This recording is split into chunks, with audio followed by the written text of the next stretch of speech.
sorry.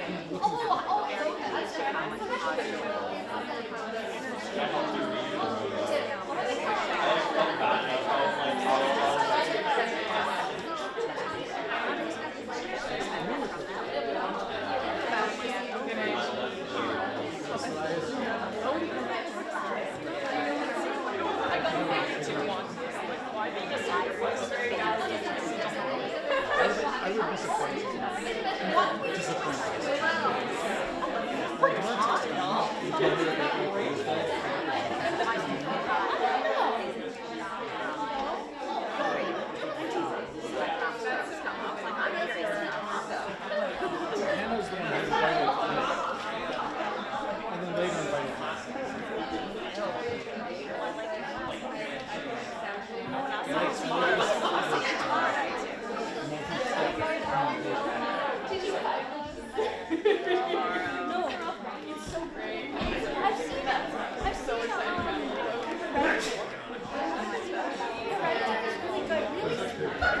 Excuse me. From the perspective of without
couldn't figure out how to get here.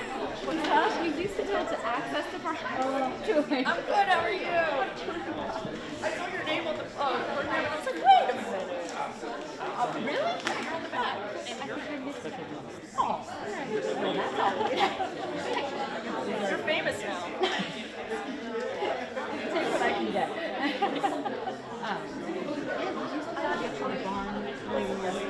Essentially like area.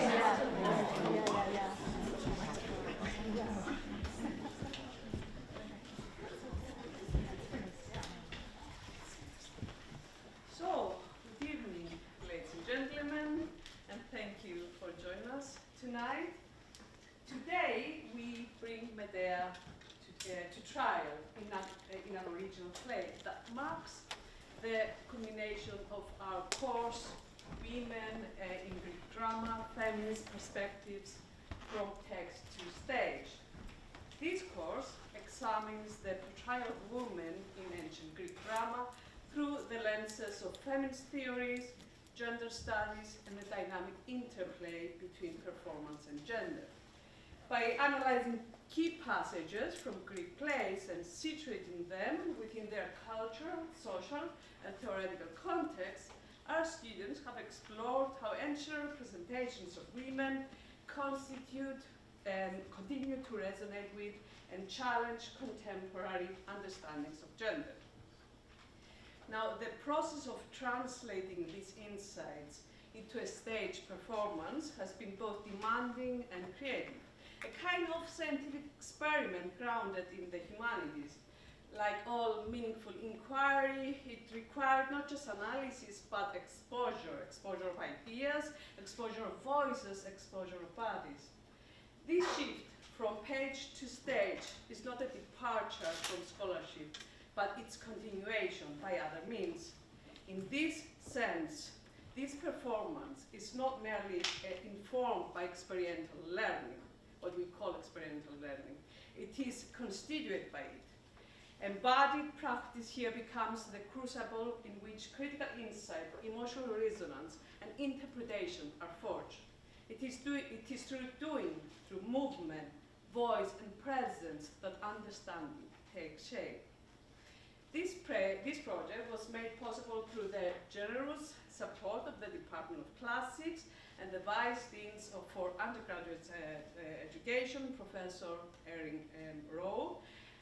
Special thanks also go to Professor Abraham Stoll, Director of the Theatre, Arts and Studies Program, whose encouragement and insight helped bring this project to life, and of course to Michael Vincent, the Technical Director of this theatre. The play. The play unfolds within a liminal judicial space, not bound to a specific city, but suspended between the realms of ancient myth and modern judgment. Symbolically, it may represent Corinth, Athens, Baltimore, or a place caught between the three. Medea has been summoned back from Athens, where she once fled to escape punishment. Her flight delayed justice, but now society demands answers. Creon, the Sophoclean king of thieves, we know him from Antigone. Creon assumes in this play the role of the judge, the defender of civic order. He represents not just the law of the polis, of the city, but also the authority of a system that cannot tolerate defiance, especially when it comes from a woman who acts with unchecked power. Yet in this trial, Creon does not judge alone. Aware of his own limitations and the gravity of Medea's actions, he turns to those who understand her best. Women who, like Medea, have acted, suffered, be punished, and remember, these women are not mere witnesses. They are the ones trying to understand her position, grappling with the complexity of her actions. At the end of the play, however, a decision must be made, and it is you, dear audience, who will be asked to ask the final judgment. What should become of Medea? Death or exile? Exile and death are not merely legal outcomes, they are symbolic fates that reflect the tension between personal agency and social expectations. For these women, each of whom has defied social roles in their own way, the discussion of Medea's fate is not just about her actions, but about the consequence of asserting control in a world that punishes such female choices. Death crystallized the narrative. It foreclosed the possibility of self-defense, of future reinterpretation, of reclaiming one's voice in another time or context. For a woman who has transgressed every limit, especially one who has committed the unthinkable act of infanticide, death is not merely punishment, it is the state's final attempt to fix her legacy, to silence her permanently, and to remove her from a social and symbolic order that can no longer accommodate her. Exile. Exile suspends the narrative. It interrupts without resolution, leaving the story unfinished, the self undefined. In Greek and Roman antiquity, exile was often imagined as a fate worse than death, not a final gesture, but an indefinite deferral. It is not silence, but voicelessness, not disappearance, but hyper-visibility on the periphery. For the transgressive woman, exile enacts a different kind of punishment. It denies her closure, community, and context. She is left to wander the margins, her story unresolved, her meaning unclaimed, a figure both present and unrecognized, existing in the shadow of a society that has expelled her but cannot forget her. Importantly, these outcomes, death and exile, are not the focus of the women's deliberation in this play. They are not concerned, actually, with sentencing. What troubles them is not merely the punishment, but the motive. They gather not to debate legality, but to probe meaning. What drove Medea to her act? What kind of system produces such a response? In Medea, they see not only a transgressor, but a reflection of themselves, of their own entanglements with power, loss, and defiance. Their discussion, shaped by life experiences of resistance and its cost, is less a trial than a reckoning with Medea, with themselves, and with the boundaries of what a woman may do and still be heard. The trial begins, but perhaps it has already been going on for centuries, ladies and gentlemen. Thank you very much.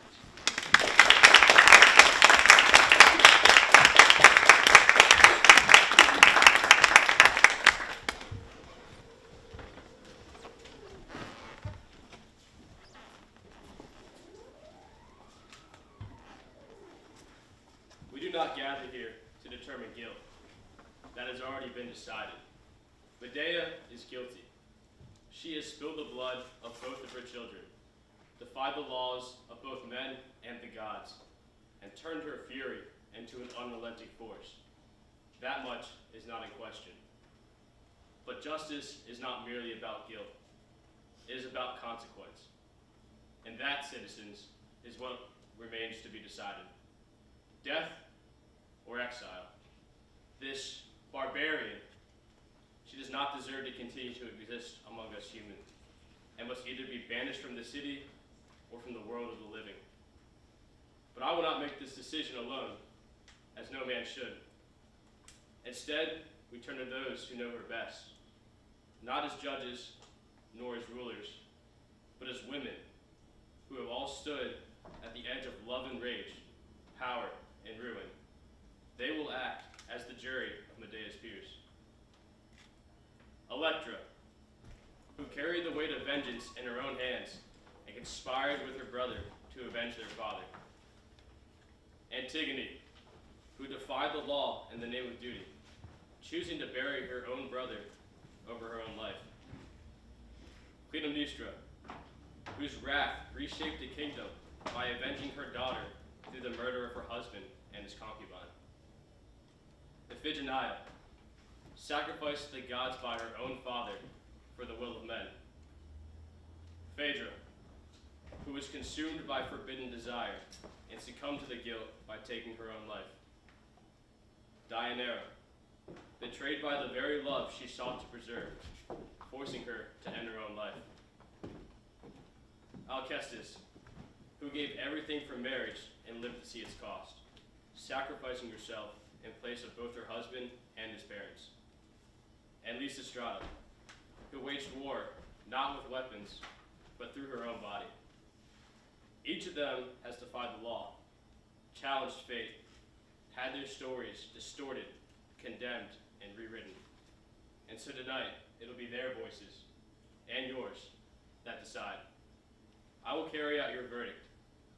Let the trial begin. Why the children?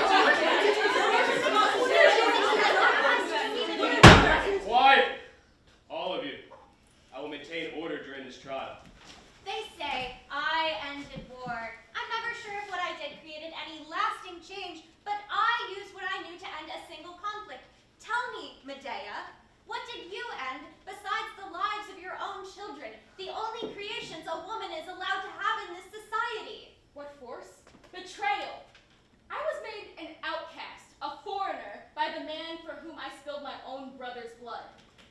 one another while I, Medea, the woman who gave him everything, was cast aside. What justice is there for the betrayed, except in the hands of the betrayed? And yet, what crime, what greater crime can there be than the murder of one's own children? Although I would say I understand, as I also was one who destroyed my family, my house, and my name. However, this crime is going to stick with you, Medea. It's going to be with you forever. And now your hands are forever stained with the blood of your betrayal. You speak of betrayal as if the true betrayal were not your own. You say that you sought justice, but not against Jason. You struck the innocent. Do you not see, Medea? In seeking vengeance, you became the executioner of your own blood. Do not speak to her of innocence, Antigone. Who was innocent and who was guilty is not so easily seen. Agamemnon, my husband, slaughtered our daughter, and the world called it a sacrifice. But when I sought justice for the life he took, was I not called a monster, a murderer? Innocence, guilt, justice, we have no real understanding of any of it.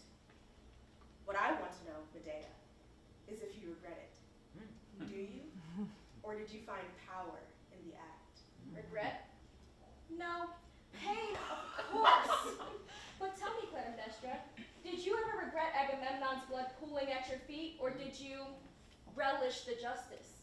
I do not understand how you can call it justice. Clytemnestra, my mother deceives you all. She murdered Agamemnon, who was forced to make the choice that he did. There was no matter of justice, no. It was a matter of seduction. That criminal lowlife Aegisthus seduced you to murder my father, whispering lies of justice in your gullible ears. And you, eager to please some pretty boy, stabbed Agamemnon to death. Justice? The actions I took were for revenge and justice. My father's blood deserved vengeance. Forgive me. My heart lies there, bleeding out with him. The task at hand, this crime. What justice did your children owe, Medea? Was it worth the sacrifice of your sons? What does sacrifice even mean to you, Medea? Was there anything to gain from the death of your sons? If I had been your daughter instead of Agamemnon's, I doubt my fate would have been any different. Only the reason would change. I would have been sacrificed for your revenge, not for honor. So, tell me, was there any dignity in their deaths? Did their tears mean anything to you? They cried for me, yes. But the sacrifice needed to be done, and I was the only one with the power to do it. Power? I too believed I had power. I thought my pain could be transformed into justice, into love preserved. But it is fire, Medea. It does not burn clean. Did you truly believe that the blood on your hands would redeem you? That the world would see anything but a monster? I thought I was saving the man I loved, and still, I lost everything. Enough. We are all monsters in one way or another. I too sacrificed my children, leaving them behind when I gave my life for my husband's. My marriage was one of trust. What happens when that trust is misplaced and the love is poisoned? We judge her, but we do not truly know her story, nor her pain. Her pain? What of her children's pain? Pain is a burden we all carry. Some in silence, some in blood. My pain is nothing compared to what happened to them. Pain is not only the wind too, it is the silence that follows. What if the pain is what keeps us alive? What if it is the price that we must pay for the choices that we make? Pain has no justice. It's simply what is when justice fails. If you had been me, would you have done differently?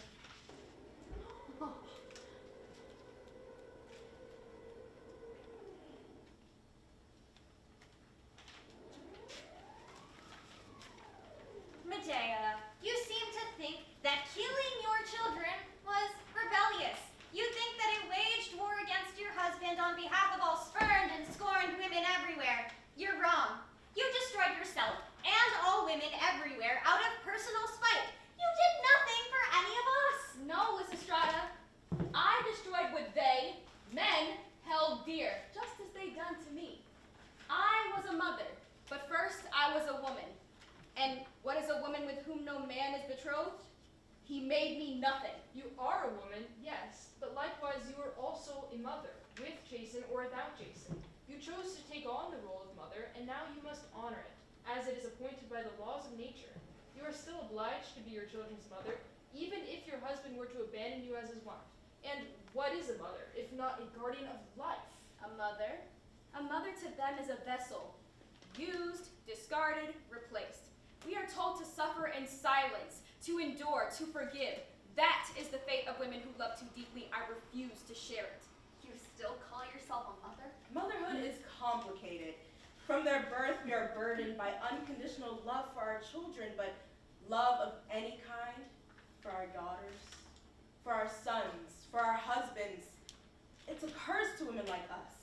It gives us power and takes it away in equal measure. Medea's love for Jason was her undoing, but her love for her children was not enough to save their lives. That's what troubles me, Medea.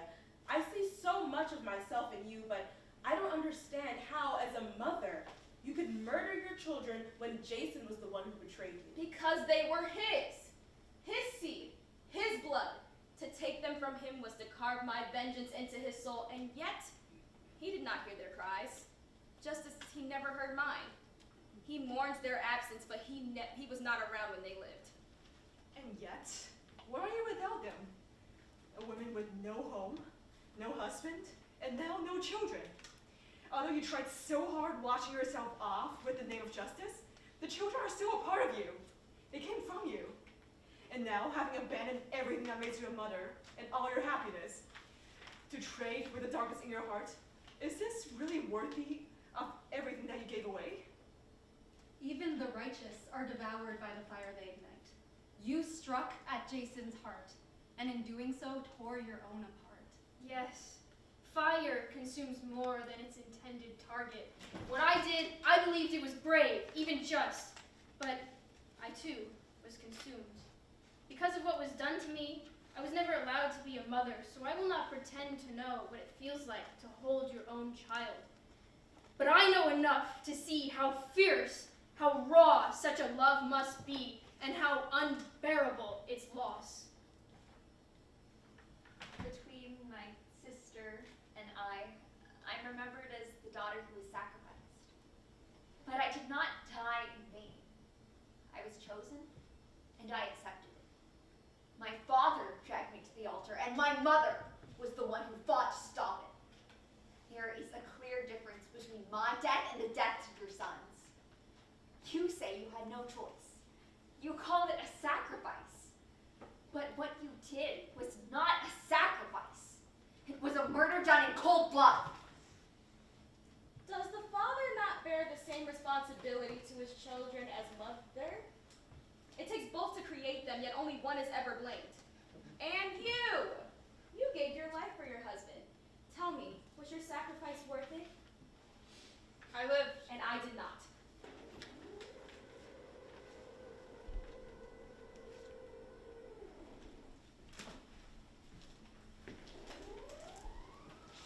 They call me a defiant, a woman who would not yield, who chose death over obedience, who would not let this man, Creon, dictate morality, when the right course was so clearly written on my conscience.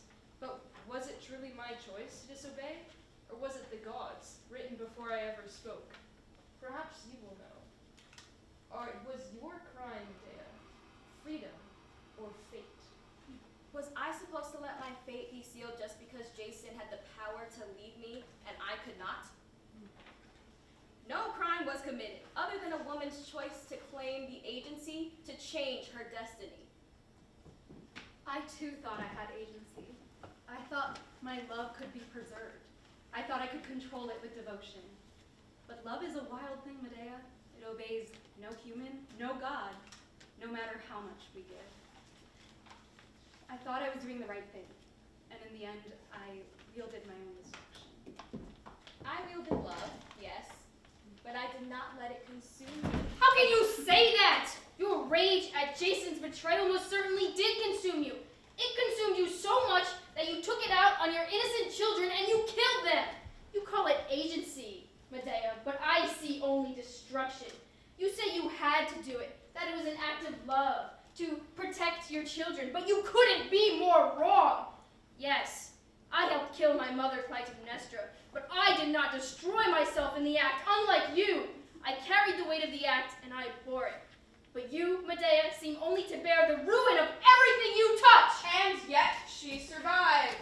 Stands here today. When one has suffered so much, ruin is inevitable. All that matters is that you push through, that you live. However, this woman is nothing but ruins, as she chose destruction herself. I was once in the same place, where there's two paths laid in front of me, to pursue or to resist. We women are always told to hold back, no matter what, until treasure falls on us. And I, once as a disciple of this tenet, followed, but no path in front of me led to true happiness. It's only destruction, no way to escape from it, wherever you choose. Ha! If we had that freedom, there would have been no need for any of this, any of what she did. All of us are constrained by men. We have no room to feel desire because the men know that we be too powerful if unleashed. Our bodies are powerful. Our minds are powerful. Medea unleashed just a fraction of her power, and we may never recover. You took what was yours, Medea. You chose destruction, yes, but it was your choice. No father led you to the altar. No husband dragged you to his bed. I envy you in that aspect, admittedly. I played little choice in death. Only in my acceptance could I find some agency. But you were always an autonomous force. I think that's why the people fear you. Not because you killed, but because you decided. That's why we're all here today. Not to pass judgment, but because we understand. In some way, each of us has defied the world that sought to shape us. Medea, like us, chose to shape herself. She was free, and still is free. I am unbound, and that, more than anything, is unforgivable.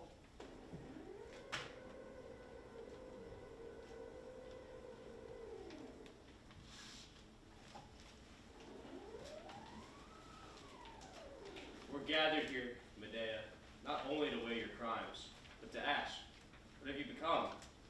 You do not weep, and you do not beg, and that is what frightens them the most.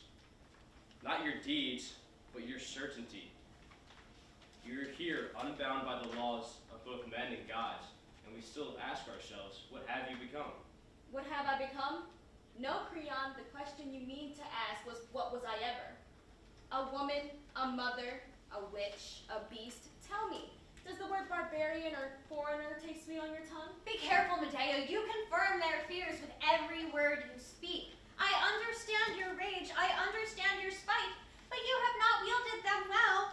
When they call you monstrous, you respond to them in kind. When they call you mad, you scream, shout, and bawl. When they call you a barbarian, you show them just how foreign you really are. And what should I have done, Lysistrata? Negotiated, bartered, waged a war of sex and silence? Tell me, did your peace truly grant you freedom? It is not Lysistrata's peace that we question, but your rage. On account of your madness, all of us women suffer that same accusation. Even when I defied Creon, it was to honor a higher duty. But you, what duty were you honoring? Or rather, what duty were you not breaking? You burned the world like a comet, Medea. Untouchable, destructive, brilliant. Only ashes are left when the fire dies.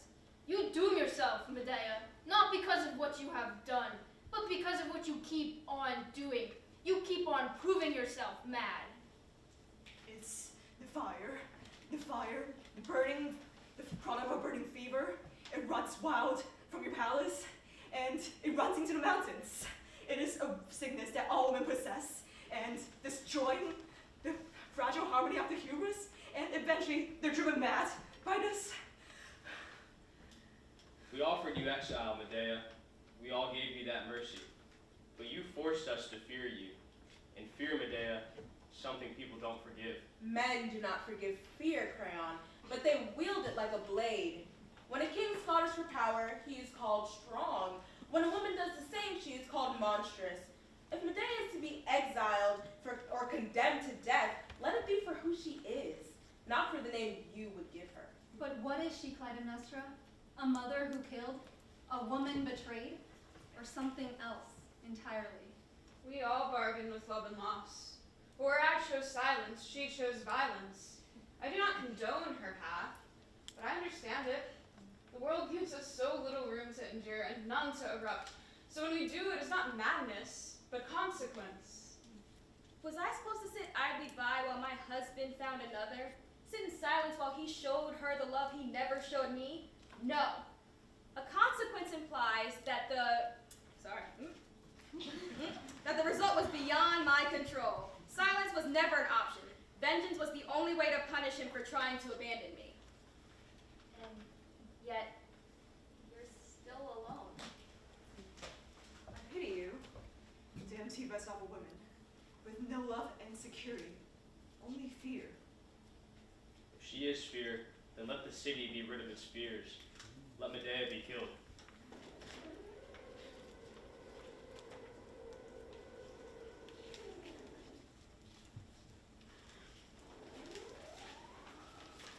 A woman's sexuality was never her choice.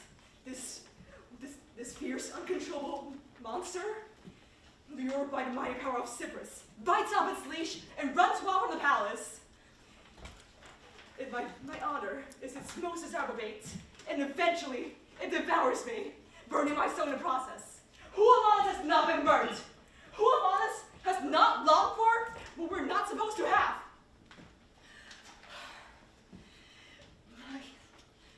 I am in this forever battle between me and my body. My body was my prison forever, my longing and my undoing. And I am always striving for what I wish to have and what I'm not supposed to have. And as a result, my desires push me around, and eventually, I succumb to the external. Oh God, please guide me. Guide me to the path of truth, so that my shame is not going to be my cage, and I can finally be free. Oh, Phaedra, we are all prisoners of our own bodies. I wage a war of restraint, of self-discipline, and I've learned that there's no way to truly permanently manage our urges. Still, we cannot let every single desire we feel consume us. The feeling is like a sickness, but we can heal. We can wrap bandages around the wounds. And if we do not control it, it consumes us. I thought I could control my love, and I thought that I could hold it. Love is not a garment. It does not blend to our will. It turns on itself, it poisons, and in the end, I became the very thing I fear. Eros is what poisons, not love itself. Eros is a force that has compelled so many of you to madness. That's why you did what you did. We get confused and we throw the name of love onto perverted desires from Eros. But love is a complexly beautiful thing, something that I never had the luxury of because my body belonged to vengeance and duty, to restore honor and to do the right thing. I had to let go of my emotional ties to my family so I could fulfill my moral obligation to avenge my father's murder. Call it cold if you want. But those of you who are consumed by passion, tell me this. Do you envy me because I did not burn as you did? What is worse then, to be cold or to burn like that? To be cold is to be untouchable. And yet, is that not also a kind of death? You two speak as though we only have the option of two extremes. But what of the choice of calm, familial love, of marital duty? I gave my body, my breath, to death itself for the sake of my marriage, and it was my choice. No one else held that power. So tell me, Medea, you who have destroyed the bonds of family itself, what is a woman's body if not her own? Her own? Is that what you truly believe, Alcestis? That we own these bodies, these desires? My body was my husband's, my flesh his to fill, his to discard. And yet, when I decided to take it back, when I fought to claim it as mine, when I decided my own will over his, suddenly I was unnatural, monstrous. They name us unnatural because we refuse to be owned, because we decide. And in deciding, we unmake the world they built for us. She's just one of us then.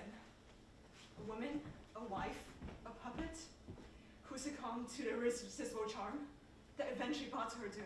But the world goes on. Whether we live or die, our words have no power or no control over what men will do.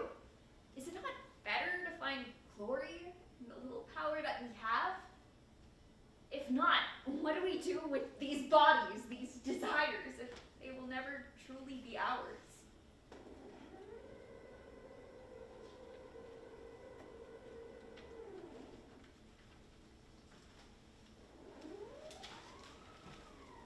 These desires, they often are misleading, and they lead to disaster.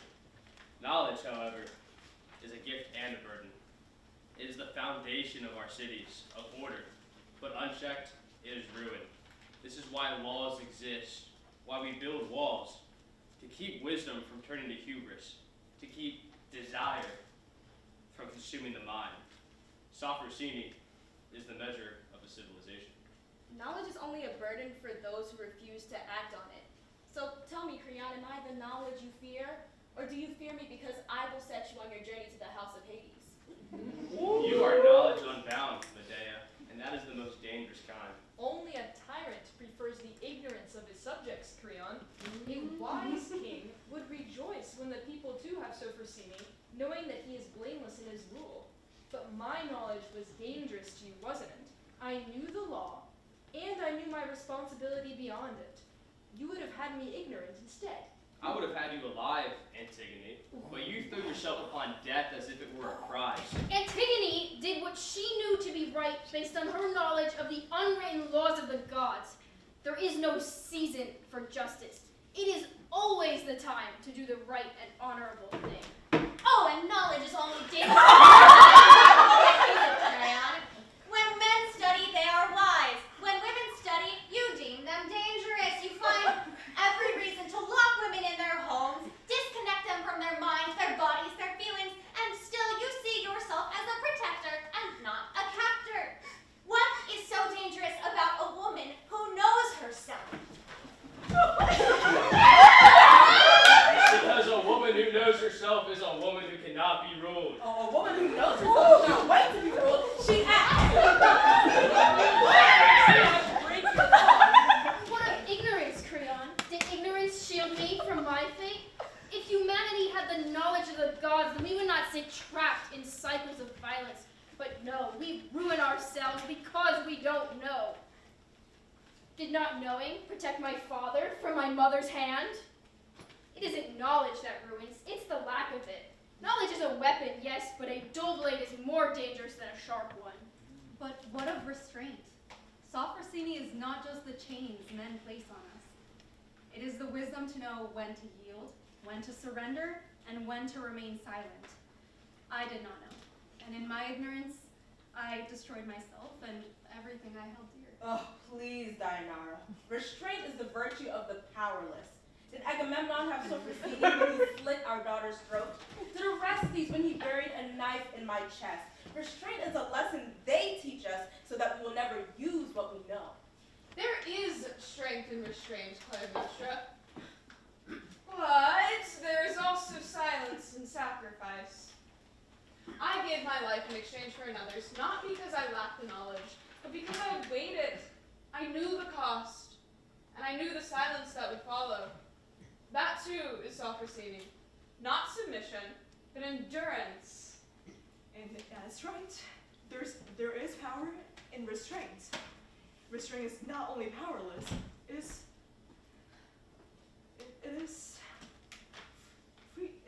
wisdom. To know when you should do things and when you should hold back.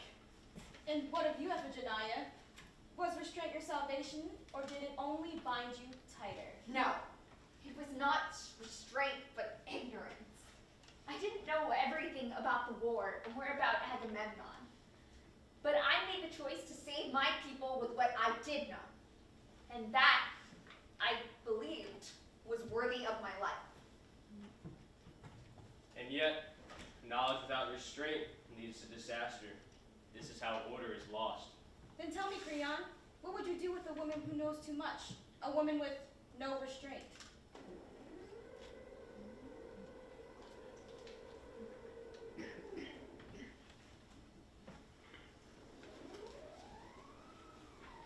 have spoken of desire, of knowledge, and of restraint. But there is still one thing that even knowledge can't escape, and that is fate. Medea stands before us not just as a woman and not just as a mother, but as a force that defies what has been written. And yet, even she must face judgment. Even she cannot outrun the ending that awaits her. And tell me, Creon, who writes these fates you speak of? Was it fate that drove Jason to betray me? Fate that placed a dagger in Clytemnestra's hand or a rope around Antigone's throat? Or is fate just the name men give to stories they want us to accept? I have come to believe that fate is neither kindness nor cruelty. It is simply what must be. I buried my brother, knowing that I would come to my end. I didn't fight it. I embraced it. I as well. Embracing my fate was how I made peace with my sacrifice. Some of us rewrote fate. Agamemnon was dead by my hand before, I guess, the gods could decide his. Fate is only a law if we choose to obey it. And where did that defiance leave you, Clytemnestra?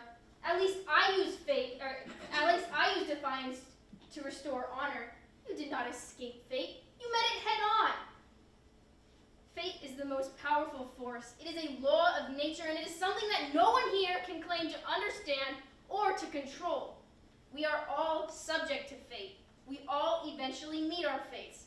And so will Medea. And yet, here she stands, still unbroken. How does she do it while these men argue over laws and fate? Medea slips through their fingers like smoke. But at what cost? What is Medea now, if not exile itself? She walks, but without a home. She speaks, but no one listens. Fate may not have given her end, but it has left her wandering through its margins, neither alive nor truly gone. We all bargained with fate. I chose to meet mine head on, to take death into myself so that another might live. But sometimes I have wondered if that too was a story written by men, that my virtue lay in my silence, my sacrifice. If I had refused, would they have called me selfish? Would they have written me as unnatural, unwomanly? Perhaps fate is not what binds us, but the stories that they tell after we're gone. The way my story is told has everything to do with their pride and nothing to do with my destiny. Perhaps that's her fate. Neither death nor exile. And something even worse, being neither. Let me get this straight. I didn't just leave my home for him. I betrayed my father. I killed my own brother so he could escape. I was in love. I gave him everything I was. I bore his children. I built his future. I carried the weight of his ambition. And when he got what he wanted, he just tossed me aside and married another. And now you say I should be nothing? No. You will all remember me. You will whisper my name when you speak of rage. You will invoke me when you speak of justice taken too far. You will fear me because I will do what no one dares. Because I will shatter the story you try to write for me. I am Medea. Not victim, not monster. Memory, warning, legend.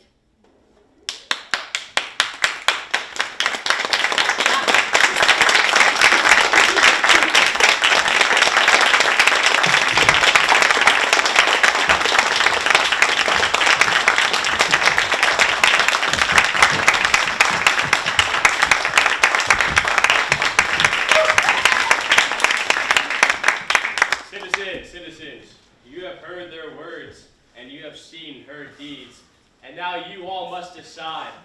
Shall this barbarian face exile for the crimes she committed and be cast, never to be seen again by our city, or shall she face death and be erased?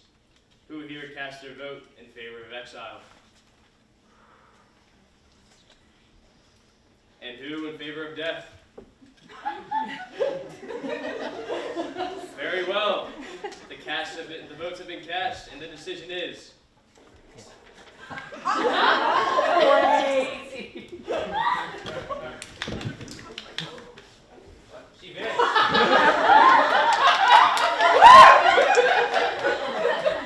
She was never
that was almost persuaded, but I guess it's just